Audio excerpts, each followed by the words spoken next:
Dears, once again welcome back to lovely shouts. Lovely ഷൗട്ട്സിൻ്റെ mock test വീഡിയോയിൽ ഇന്ന് നമ്മൾ ഡിസ്കസ് ചെയ്യുന്നത് 2024 ക്വസ്റ്റ്യൻസ് ആണ്.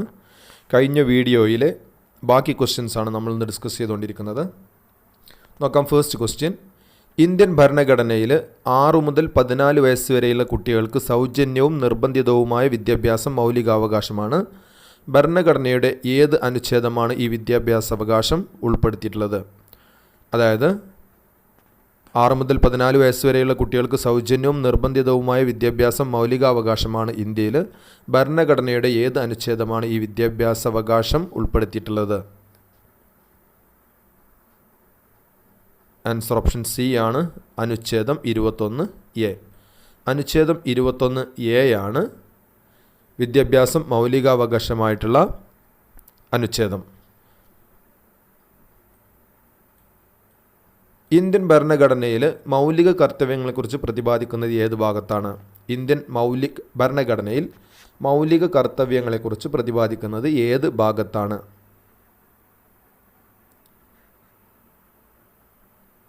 ആൻസർ ഓപ്ഷൻ ബി ആണ്, 4A. ഭാഗം 4Aയിലാണ് ഇന്ത്യൻ ഭരണഘടനയിൽ മൗലിക കർത്തവ്യങ്ങളെക്കുറിച്ച് പ്രതിപാദിക്കുന്നത്. മൗലിക കർത്തവ്യങ്ങൾ ഭാഗം 4Aയിൽ. ദേശീയ ഗാനം ആയ ജനഗണമന രചിച്ചതാര്? ദേശീയ ഗാനമായ ജനഗണമന രചിച്ചത് ആരാണ്? ഓപ്ഷൻ എ ആണ്, രവീന്ദ്രനാഥ് ടാഗോർ. രവീന്ദ്രനാഥ് ടാഗോറാണ് ദേശീയ ഗാനമായ ജനഗണമന രചിച്ചിരിക്കുന്നത്. ജനഗണമന ദേശീയ ഗാനം രചിച്ചത് രവീന്ദ്രനാഥ് ടാഗോറാണ്. ദേശീയ ഗീതമായ വന്ദേ മാതരം ആദ്യമായി പാടിയത് ഇന്ത്യൻ നാഷണൽ കോൺഗ്രസിൻ്റെ ഏത് സമ്മേളനത്തിലായിരുന്നു? ദേശീയ ഗീതമായ വന്ദേ മാതരം ആദ്യമായി പാടിയത് ഇന്ത്യൻ നാഷണൽ കോൺഗ്രസിൻ്റെ ഏത് സമ്മേളനത്തിലായിരുന്നു?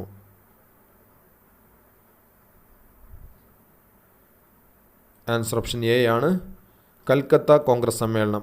കൽക്കത്ത കോൺഗ്രസ് സമ്മേളനത്തിലാണ് ദേശീയ ഗീതമായ വന്ദേ മാതരം ആദ്യമായി പാടിയ ഇന്ത്യൻ നാഷണൽ കോൺഗ്രസിൻ്റെ സമ്മേളനം, കൽക്കത്ത കോൺഗ്രസ് സമ്മേളനം. നെക്സ്റ്റ് ക്വസ്റ്റ്യൻ ആണ്: ദേശീയ പതാകയുടെ നീളവും വീതിയും തമ്മിലുള്ള അനുപാതം എത്ര? ദേശീയ പതാകയുടെ നീളവും വീതിയും തമ്മിലുള്ള അനുപാതം എത്രയാണ്? ഓപ്ഷൻ ഡി ആണ്, 3:2. 3:2 ആണ് ദേശീയ പതാകയുടെ നീളവും വീതിയും തമ്മിലുള്ള അനുപാതം. 25ൻ്റെ ആൻസർ ഓപ്ഷൻ ഡി, അതായത് 3:2. നെക്സ്റ്റ് ക്വസ്റ്റ്യൻ നോക്കാം.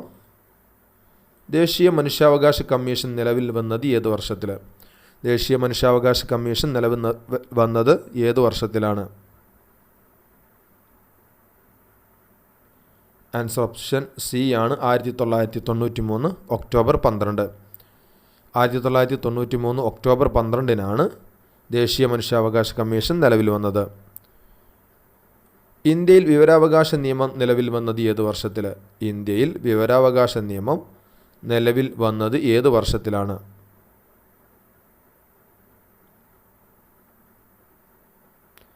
ആൻസർ ഓപ്ഷൻ ബി ആണ്, ഒക്ടോബർ 2005. 2005 ഒക്ടോബർ 12 ഇന്ത്യയിൽ വിവരാവകാശ നിയമം നിലവിൽ വന്നത്. 12 ഒക്ടോബർ 2005. ഇന്ത്യൻ ഭരണഘടനയിൽ ജീവിക്കുന്നതിനും വ്യക്തി സ്വാതന്ത്ര്യത്തിനും ഉള്ള അവകാശത്തെപ്പറ്റി പ്രതിപാദിക്കുന്ന അനുച്ഛേദം ഏത്? ഇന്ത്യൻ ഭരണഘടനയിൽ ജീവിക്കുന്നതിനും വ്യക്തി സ്വാതന്ത്ര്യത്തിനും ഉള്ള അവകാശത്തെപ്പറ്റി പ്രതിപാദിക്കുന്ന അനുച്ഛേദം ഏതാണ്? ഓപ്ഷൻ ഡി ആണ്, അനുച്ഛേദം 21. ആർട്ടിക്കിൾ 21 ഇന്ത്യൻ ഭരണഘടനയിൽ ജീവിക്കുന്നതിനും വ്യക്തി സ്വാതന്ത്ര്യത്തിനുമുള്ള അവകാശത്തെപ്പറ്റി പ്രതിപാദിക്കുന്നത്. ദേശീയ മുദ്രയുടെ ചുവട്ടിൽ ആലേഖനം ചെയ്തിരിക്കുന്ന സത്യമേവ ജയതേ എന്ന വാക്യം ഏത് ലിപിയിലാണ് എഴുതിയിട്ടുള്ളത്? ദേശീയ മുദ്രയുടെ ചുവട്ടിൽ ആലേഖനം ചെയ്തിരിക്കുന്ന സത്യമേവ ജയതേ എന്ന വാക്യം ഏത് ലിപിയിലാണ് എഴുതിയിരിക്കുന്നത്?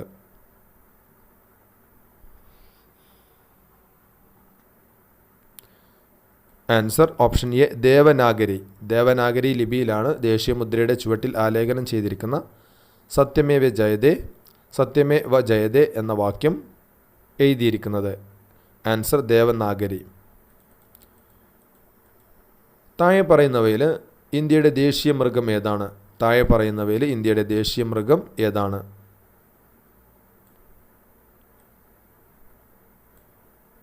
ആൻസർ ഓപ്ഷൻ ബി ആണ് കടുവ. ഓപ്ഷൻ ബി, കടുവയാണ് ഇന്ത്യയുടെ ദേശീയ മൃഗം കടുവയാണ്. ഇന്ത്യൻ നാഷണൽ കോൺഗ്രസ് ഗാന്ധിജിയുടെ നേതൃത്വത്തിൽ നടത്തിയ അവസാന ബഹുജന സമരം ഏത്? ഇന്ത്യൻ നാഷണൽ കോൺഗ്രസ് ഗാന്ധിജിയുടെ നേതൃത്വത്തിൽ നടത്തിയ അവസാനത്തെ ബഹുജന സമരം ഏത്? ആൻസർ ഓപ്ഷൻ സി ആണ് ക്വിറ്റ് ഇന്ത്യ സമരമാണ് ഇന്ത്യൻ നാഷണൽ കോൺഗ്രസ് ഗാന്ധിജിയുടെ നേതൃത്വത്തിൽ നടത്തിയ അവസാനത്തെ ബഹുജന സമരം. ഇന്ത്യൻ സ്വാതന്ത്ര്യ സമര ചരിത്രത്തിലെ ഗോത്ര കലാപങ്ങളിലെ കുറിച്യ കലാപത്തിന് നേതൃത്വം നൽകിയത്? ഇന്ത്യൻ സ്വാതന്ത്ര്യ സമര ചരിത്രത്തിലെ ഗോത്ര കലാപങ്ങളിലെ കുറിച്യ കലാപത്തിന് നേതൃത്വം നൽകിയ വ്യക്തി? ആൻസർ ഓപ്ഷൻ എ ആണ് രാമൻ നമ്പി എന്ന് പറയുന്ന വ്യക്തിയാണ് കുറിച്യ കലാപത്തിന് നേതൃത്വം നൽകിയത്. ദേശീയ കാഴ്ചപ്പാടോടുകൂടി പത്രങ്ങൾക്ക് തുടക്കം കുറിച്ച വ്യക്തി ആര്? ദേശീയ കാഴ്ചപ്പാടോടുകൂടി പത്രങ്ങൾക്ക് തുടക്കം കുറിച്ച വ്യക്തി ആര്?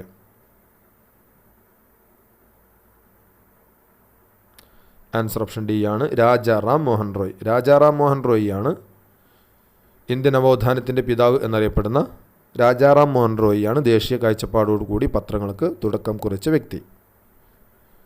2023 ഇന്ത്യ അധ്യക്ഷസ്ഥാനം വഹിച്ച G20 2024 അധ്യക്ഷസ്ഥാനം വഹിക്കാൻ പോകുന്ന രാജ്യം ഏത്? 2023 ഇന്ത്യ അധ്യക്ഷസ്ഥാനം വഹിച്ച G20 2024 അധ്യക്ഷം വഹിക്കാൻ പോകുന്നത് ഏത് രാജ്യമാണ്? ആൻസർ ഓപ്ഷൻ ബി ആണ് ബ്രസീൽ. ആൻസർ ബ്രസീലാണ്. 2024 G20 അധ്യക്ഷസ്ഥാനം വഹിക്കുന്ന രാജ്യം ഏതാണ്? 2024 ആൻസർ ബ്രസീലാണ്. Option B Brazil.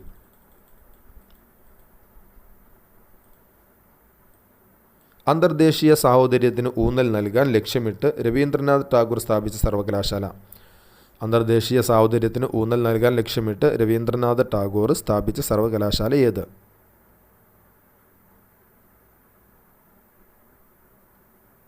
Answer option A ആണ് വിശ്വഭാരതി സർവകലാശാലയാണ് അന്തർദേശീയ സാഹോദര്യത്തിന് ഊന്നൽ നൽകാൻ ലക്ഷ്യമിട്ട് രവീന്ദ്രനാഥ ടാഗോർ സ്ഥാപിച്ച സർവകലാശാല. 35 ആൻസർ ഓപ്ഷൻ എ ആണ് വിശ്വഭാരതി. ജാലിയൻ വാലാബാഗ് കൂട്ടക്കൊല നടന്ന വർഷം ഏതാണ്?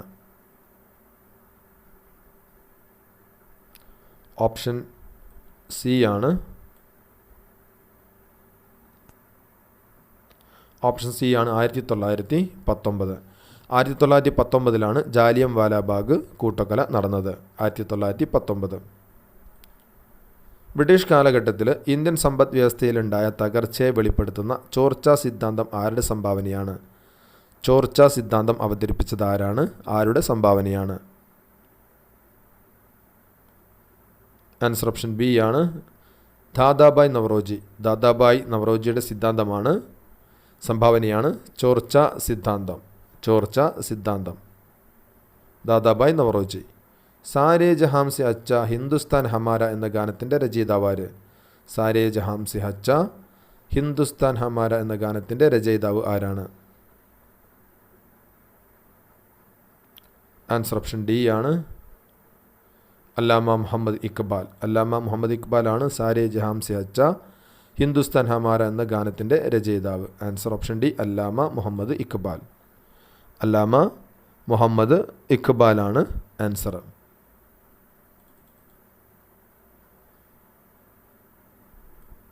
സ്വാതന്ത്ര്യാനന്തര ഇന്ത്യയുടെ സാമ്പത്തികമായ ആധുനികവൽക്കരണത്തിൽ സുപ്രധാന പങ്കുവഹിച്ച ഏറ്റവും വലിയ വിവിധോദ്ദേശ നദീതര പദ്ധതി ഏത്? സ്വാതന്ത്ര്യാനന്തര ഇന്ത്യയുടെ സാമ്പത്തികമായ ആധുനികവൽക്കരണത്തിൽ സുപ്രധാന പങ്കുവഹിച്ച ഏറ്റവും വലിയ വിവിധോദ്ദേശ നദീതര പദ്ധതി ഏതാണ്? ആൻസർ ഓപ്ഷൻ ബി ആണ് ബക്രാനങ്കൽ വിവിധോദ്ദേശ നദീതര പദ്ധതിയാണ് സ്വാതന്ത്ര്യാനന്തര ഇന്ത്യയുടെ സാമ്പത്തികമായ ആധുനികവൽക്കരണത്തിൽ സുപ്രധാന പങ്കുവഹിച്ചത്.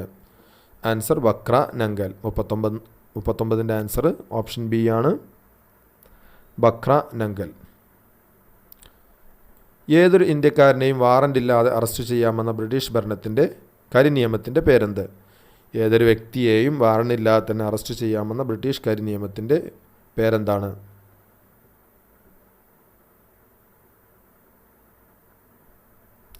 ആൻസർ ഓപ്ഷൻ എ ആണ്, റൗലറ്റ് ആക്ട്. റൗലറ്റ് ആക്ട് ആണ് ഏതൊരു ഇന്ത്യക്കാരനെയും വാറൻ്റ് ഇല്ലാതെ അറസ്റ്റ് ചെയ്യാമെന്ന ബ്രിട്ടീഷ് കരിനിയമത്തിൻ്റെ പേരാണ് റൗലറ്റ് ആക്ട്. Rowlatt act. അപ്പോൾ പ്രിയപ്പെട്ട കൂട്ടുകാരെ, ഈ വീഡിയോയിൽ നമ്മൾ ഡിസ്കസ് ചെയ്തിരിക്കുന്നത് 20 ക്വസ്റ്റ്യൻസ് ആണ്. ഈ ക്വസ്റ്റ്യൻസൊക്കെ നമ്മൾ മുമ്പ് വീഡിയോകളിൽ ഡിസ്കസ് ചെയ്തിട്ടുണ്ട്, അതുകൊണ്ടാണ് ഒന്ന് ഫാസ്റ്റായിട്ട് പോയത്. അപ്പോൾ തീർച്ചയായിട്ടും മറ്റൊരു വീഡിയോയുമായി വീണ്ടും കാണാം. Thanks for watching.